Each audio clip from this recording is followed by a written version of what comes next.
Prefeito Rubens Bom Tempo vai ao Ministério Público denunciar irregularidades e negligenciamento com o aterro sanitário de Pedro do Rio.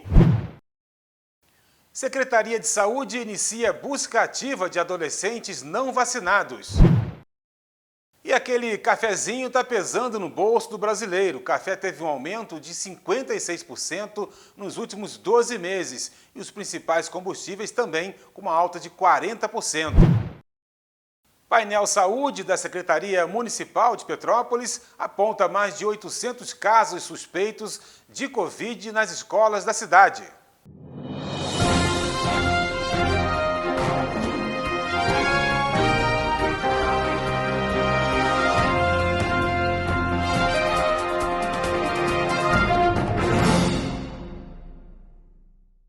Olá, começando mais um Vila TV Notícias, hoje 9 de fevereiro de 2022. Seja muito bem-vindo, obrigado aí por sua companhia. Eu sou o Ronaldo Saldanha e o Vila TV Notícias de segunda a sexta às 22 horas inédito, com reprise no dia seguinte ao meio-dia. Anote também o nosso WhatsApp 2231-6683, 2231-6683 e também as nossas redes sociais www.vilatvnoticias.com.br e segue a gente lá no Instagram, @VilaTVNotícias. Lá no YouTube, você dá um joinha e marca lá o sininho para que todas as nossas publicações você possa ser notificado e ficar sabendo de tudo que acontece aqui na Vila TV, tá certo? Então vamos lá, começando mais um Vila TV Notícias. Gente, é um total de 77% dos mais de 23.400 adolescentes, faixa etária de 12 até 17 anos, já recebeu a primeira dose da vacina contra a Covid em Petrópolis. Nesse momento, a Secretaria de Saúde está realizando uma busca ativa para tentar encontrar aqueles adolescentes que não foram vacinados. A Prefeitura iniciou a imunização para essa faixa etária em setembro e até sábado, que foi o dia da última atualização feita pela Coordenadoria de Vigilância Epidemiológica, um total de 18.241 adolescentes haviam recebido a primeira dose. Destes, 15.934 já retornaram para a segunda aplicação. Ou seja, mais de 7.000 ainda não receberam nenhuma delas. Olha aí, quem gosta de tomar aquele cafezinho, aquele pretinho, aquele pingadinho, rapaz, olha, o café teve uma alta de 56% nos últimos 12 meses, puxando aí a inflação. Aliás, não é só o café não, gente. Fui no mercado hoje pela manhã, meu Deus do céu, mas não dá. Olha, o óleo que era R$ 9,00, R$ 8,00, tá um absurdo. O arroz, que era R$ 8,00, está 17, 18. O óleo, arroz, leite, café, subiu tudo, gente. Onde é que a gente vai parar? Os combustíveis subiram 40%. 40%, gente, é muita coisa. A gasolina de Petrópolis é a gasolina mais cara do Brasil. Não, hoje não dá, você chega no posto de gasolina. Antigamente você colocava cinquentinha, né? Pô, dava um respiro ali no... Cara, hoje você coloca 50 prata, o carro não sai da reserva. Fica ali assim, coladinho na reserva. Então você tem que colocar 100, 150, 200. Aí não dá, né? O brasileiro não tem condição de todo dia estar colocando R$ 100 no carro. A nossa repórter Ana Beatriz Tomás foi às ruas saber aí como é que anda o pessoal com relação ao preço do café. Quem sofre o impacto desse aumento é a população, estando ela no papel de consumidora ou de empresário. Porque hoje os donos de cafeteria, padarias, não conseguem repassar para a população todo o reajuste do preço do quilo do café. Então está difícil para o empresário, para o consumidor que quer comprar o café no mercado e fazer em casa, e para aquele que também quer ir na padaria tomar o café diário. Olha, a iniciativa muito legal da Secretaria Municipal de Saúde aqui de Petrópolis, que é a criação do Painel Saúde. Agora, o painel de notificação das escolas públicas e privadas de Petrópolis vai estar disponibilizado no endereço eletrônico www, anote aí, painelsaude.sms.petrópolis.net.br. De novo, www.painelsaude.sms.petrópolis.net.br. Esse painel ele reúne diversos dados, como casos notificados, suspeitos de Covid, confirmados da rede de ensino da cidade, privado ou público, desde o dia 24 de setembro do ano passado. Nos últimos 5 meses, entre setembro e fevereiro, foram notificados 680 casos suspeitos de Covid-19 nas escolas aqui na cidade. 36 diagnósticos desses deram como positivo. Na rede particular, foram 164 notificações, com 45 casos confirmados. Além das escolas e colégios, os dados correspondem também às creches e aos centros de educação infantil. Ao todo, 142 escolas da rede pública e 27 da rede privada foram notificadas nesse período. Olha só, ratificando esse assunto, do painel saúde, a notificação de casos de suspeitos ou confirmados entre alunos e funcionários é obrigatória em Petrópolis, conforme prevê a Lei Municipal 8.156 de 2021, de autoria do vereador Yuri Moura, presidente da Comissão de Educação da Câmara. A lei determina que os estabelecimentos privados e públicos de ensino do município notifiquem a Prefeitura em até 24 horas sobre os casos de afastamento de funcionário, docente, aluno e prestador de serviço após a constatação de sintomas relacionados ao coronavírus. Muito bacana esse painel aí, só repetindo aqui, www.painelsaude.smspetrópolis.net.br. A gente vai para um rápido intervalo, não sai daí, a gente volta já já.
Cuide do seu animal.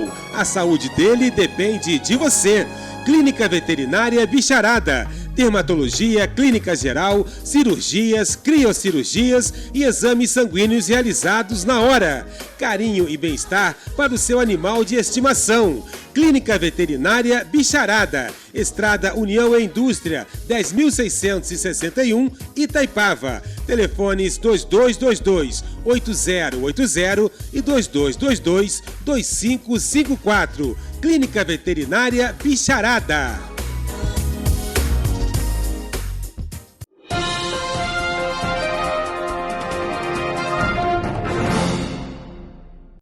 Muito bem, estamos de volta e você está assistindo aqui o nosso Vila TV Notícias, lembrando o nosso WhatsApp 2231-6683, nossas redes sociais www.vilatvnoticias.com.br, segue a gente no Instagram, @VilaTVNoticias e lá no YouTube também. Um joinha e aperte o sininho lá de notificação para você ficar por dentro de tudo que acontece aqui nos bastidores da Vila TV, tá certo? Gente, Falta um mês, no dia 7 de março, termina a licença para o uso controlado, né, do aterro sanitário lá de Pedro do Rio. Ontem, o prefeito Rubens Bom Tempo convocou uma coletiva de imprensa para anunciar aí, né, que ele vai denunciar junto ao Ministério Público Estadual e ao Ministério Público Federal e também ao INEA, né, algumas arbitrariedades que ele encontrou lá no aterro sanitário de Pedro do Rio, algumas irregularidades, melhor dizendo, não arbitrariedades, mas algumas irregularidades e também aí o negligenciamento com o aterro nos últimos anos. Olha, gente, ele foi muito enfático na coletiva de imprensa e você confere agora. A gente precisa estar trabalhando com transparência, porque, né, trata-se aqui de um problema ambiental, é um problema que foi discutido já em 2013, né, quando assumi pela terceira vez o mandato. Então, eu quero fazer esse breve relato, rápido, prometo ser rápido, sobre a questão do aterro sanitário de Pedro do Rio. Quando chegamos em 2013, na Prefeitura Municipal de Petrópolis, o aterro sanitário de Pedro do Rio estava sem licenciamento, naquele exato momento. E nós tivemos que trabalhar muito para poder atender todas as exigências dos órgãos ambientais, no sentido de conseguir esse licenciamento e voltar a operar o aterro, colocando ali, por mais um determinado período, o lixo da nossa cidade. Enfim, esse trabalho foi realizado durante 2013, 2014, e quando chegou em 2015, nós conseguimos a licença junto ao INEA para operar de uma maneira correta, ou seja, tivemos o aval do INEA, a autorização do INEA, o reconhecimento do INEA de que nós fizemos o dever de casa. Então, nós fizemos um relatório, e nessa primeira parte do relatório tem até várias fotografias que demonstram todo o esforço que foi feito pela administração pública na tentativa de prolongar a meia-vida do aterro e fazer com que ele operasse da melhor forma possível. E essa licença, ela se inspirava na metade, mais ou menos, de 2017. Em 2016, nós deixamos a Prefeitura, então, com o aterro sanitário licenciado. O governo que nos sucedeu naquele momento, né, quando, né, ao final, digamos assim, do prazo determinado pelo INEA, fez uma contratação de um novo aterro sanitário que fica fora de Petrópolis, que se encontra contratado até hoje, e o lixo passou a ter esse destino fora de Petrópolis, no município de Três Rios. Basicamente isso, acho que todo mundo aqui está entendendo em que situação que encontrou.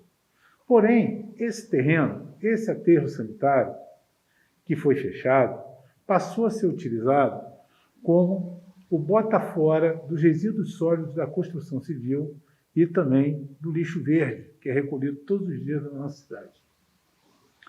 E assim foi feito durante todos esses anos. Porém, o que acontece é que, quando você encerra as atividades de um aterro sanitário, você tem que providenciar algumas medidas de remediação e para controle e monitoramento dos aspectos que acontecem depois que você fecha aquele aterro.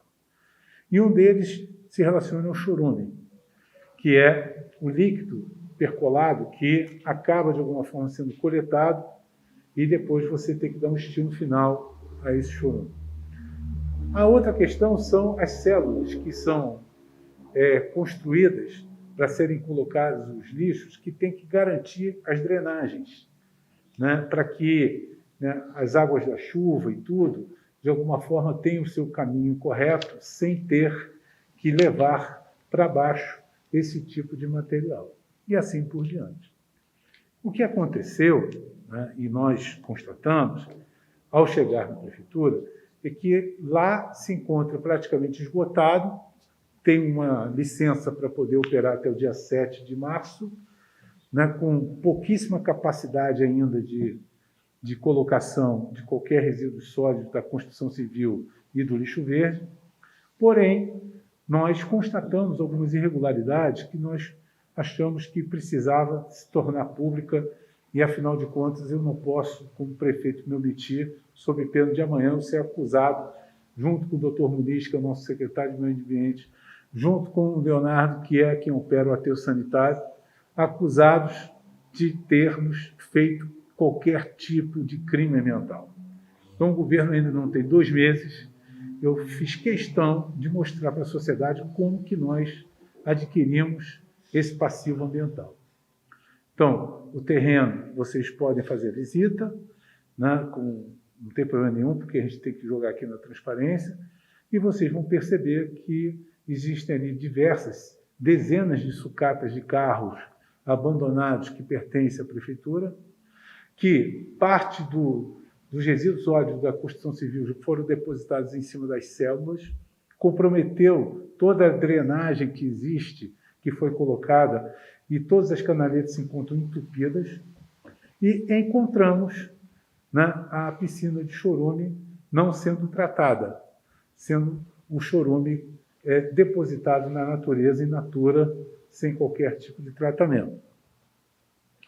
Então, diante dessa realidade, logo na primeira semana, ambos, Leonardo França e Carlos Alberto Muniz, me colocaram essa situação difícil, chamamos a Águas do Imperador de forma emergencial e solicitamos que o chorume voltasse novamente a ser tratado na estação de tratamento de efluentes, para que a gente pudesse garantir um mínimo de resposta relacionada a, digamos assim, esse dano causado pelo chorume. E pedi um relatório que foi feito nesses últimos 40 dias para que a gente pudesse vir aqui e dar essa transparência a todos vocês. O relatório se divide em 2 partes. Um é um relatório geral, que vai muito ao encontro do que eu acabei de falar agora, contando um pouco desse histórico, sendo que, no final, a gente aqui propõe, né, algumas ações que deveremos tomar no sentido de tentar mitigar o problema. E aqui é o relatório relacionado ao chorume, que eu faço questão de fazer a leitura a partir de agora. Analisando documentos encontrados na CONDEP e na Secretaria de Meio Ambiente a respeito da coleta, transporte e destinação final do chorume gerado no aterro sanitário de Pedro do Rio, primeiramente convém destacar que não logramos êxito em localizar nenhuma documentação referente ao período de 2017 a 2020 capaz de comprovar a coleta, transporte e destinação final do chorume. 2. Foram encontrados somente relatórios técnicos da empresa Pesico, cujo objeto, em sua maioria, dizem respeito tão somente à avaliação econômico-financeira do contrato da subconcessão da Águas do Imperador referente aos meses de setembro e outubro de 2021. Dentre a documentação localizada, verificou-se a existência de manifestação do então prefeito interino, Ingo Rames, à concessionária Águas do Imperador, acerca da possibilidade e viabilidade da referida empresa realizar a assunção da responsabilidade do recebimento do tratamento do chorume produzido no aterro sanitário municipal. Em razão da provocação realizada pelo chefe do Poder Executivo, à época, a Pesico elaborou estudo de impacto financeiro orçamentário discriminando os custos da operação solicitada. No entanto, o município de Petrópolis permaneceu inerte e não adotou nenhuma medida para solucionar o grave problema relacionado ao descarte irregular do chorume.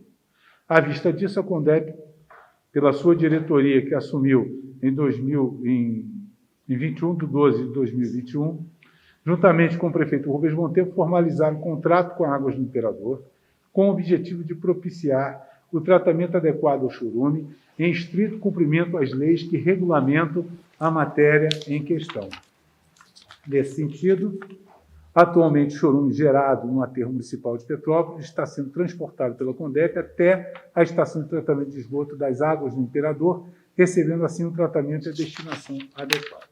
Olha, negócio sério, hein? Isso aí, na verdade, assim, estava até conversando nos bastidores ontem lá, pô, crime ambiental, cara. Crime ambiental. Esse chorume, né? in natura, cara, sendo despejado sem tratamento nenhum, cara, isso aí é muito sério, muito sério. A questão de carcaças de carro, cara. Olha, o presidente da Condep, Leonardo França, ele teve dificuldade, inclusive, para elaborar, né, o relatório. Confere aí. O prefeito determinou que o secretário Muniz fosse comigo no aterro, junto com os técnicos da Secretaria de Meio Ambiente da Condep. Infelizmente, nós levamos 3 dias para chegar na última célula do aterro.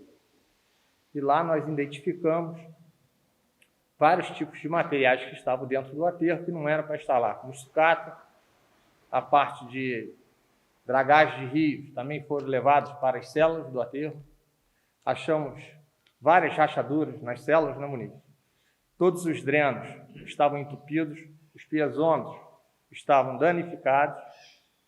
Então, nós fizemos esse relatório e eu já passei para o prefeito, para o Muniz, que a gente vai entrar lá fazendo a limpeza de todas as canaletas para a gente poder solucionar esse problema, junto com o tratamento do chorume, que imediatamente nós fizemos um contrato com a Águas do Imperador e passamos a dar a destinação correta do chorume aqui na nossa cidade.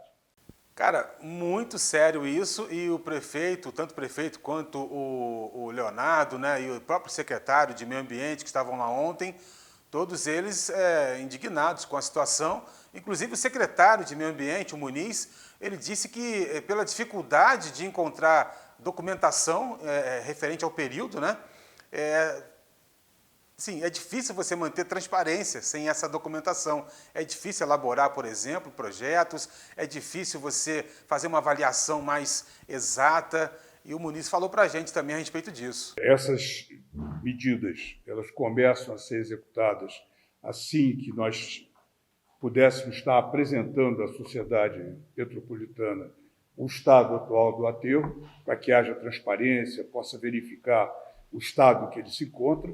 E o cronograma de execução de todas essas medidas, ele começa assim que parar essa chuva, porque a capina precisa disso, a limpeza de canaletas, tudo precisa dessa paralisação para que a operação possa ser bem desenvolvida, e trazer de maneira transparente para a sociedade os impactos que nós estamos tendo que enfrentar com a omissão durante esses 4 anos, que nós nos deparamos aqui com a realidade encontrada, a ausência total de documentação, a ausência de qualquer, não só documentos ativos dentro da Secretaria, como também os manifestos, que são uma forma pela qual os órgãos técnicos podem acompanhar a circulação, o que foi depositado, o que não foi e tal. Então, isso daí é que nós precisamos ter de maneira muito clara.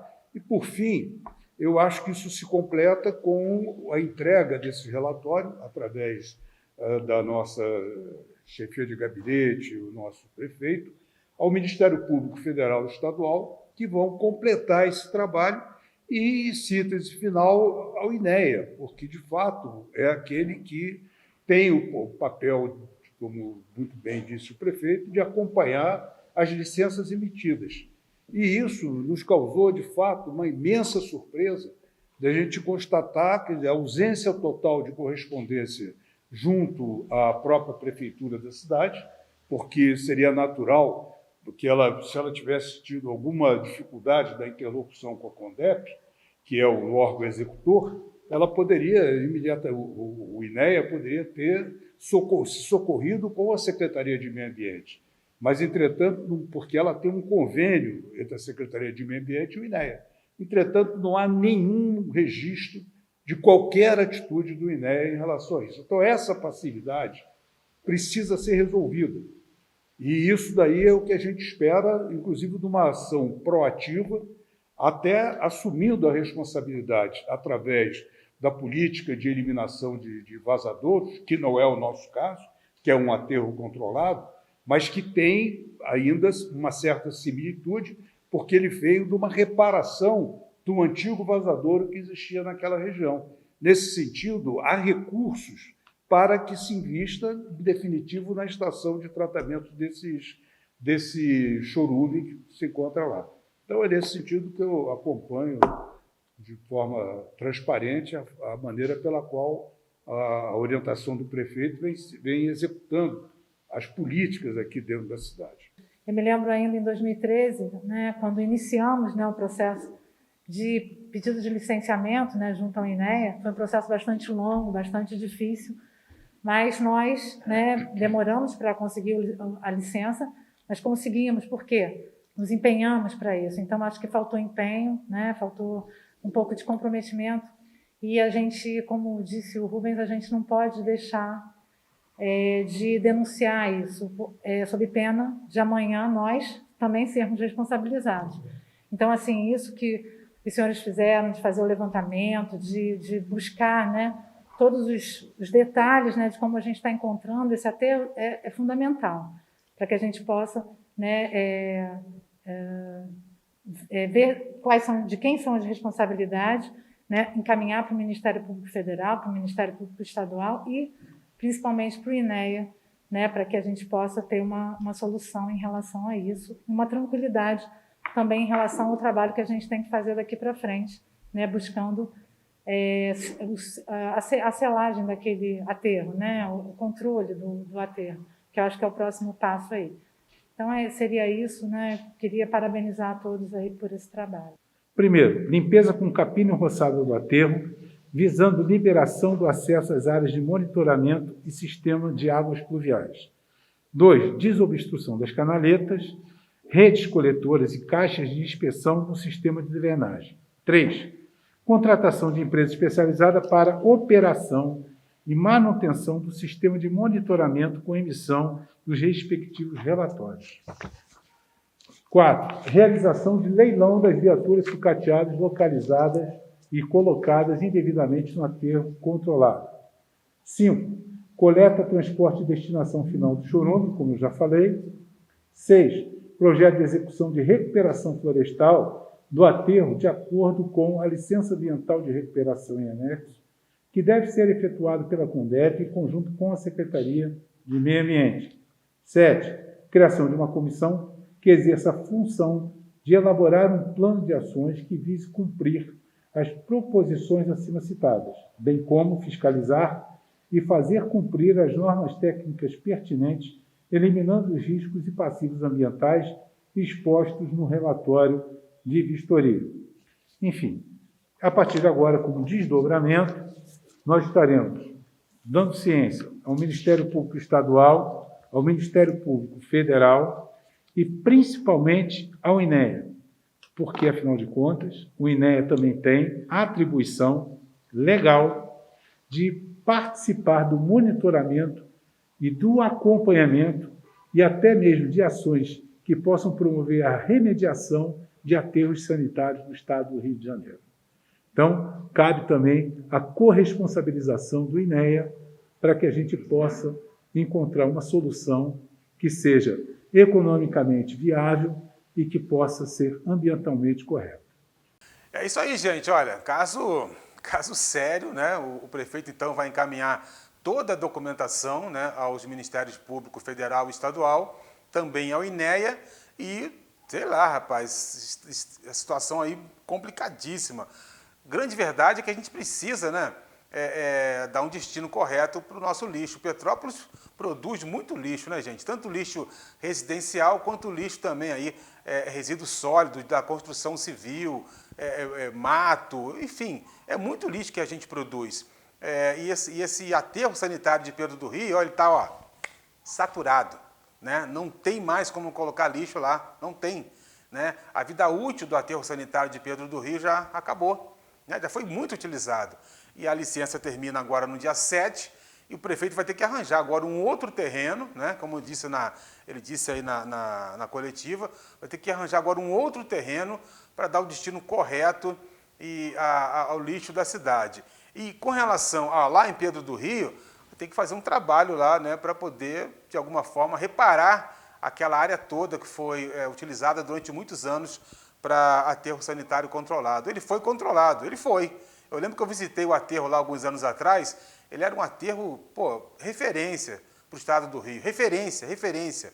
Tinha até a área de lazer lá da CONDEP, o pessoal da CONDEP fazia festas lá no final de semana. Cara, era impressionante. Agora, se a situação está do jeito que o presidente da Condep está falando, do jeito que o prefeito está falando, do jeito, né, eles vão encaminhar então aí essa questão ao Ministério Público. Gente, nosso programa, nosso Vila TV Notícias vai ficando por aqui, tá certo? Muito obrigado por sua companhia. Voltamos amanhã, se Papai do Céu assim permitir, tá certo? Um grande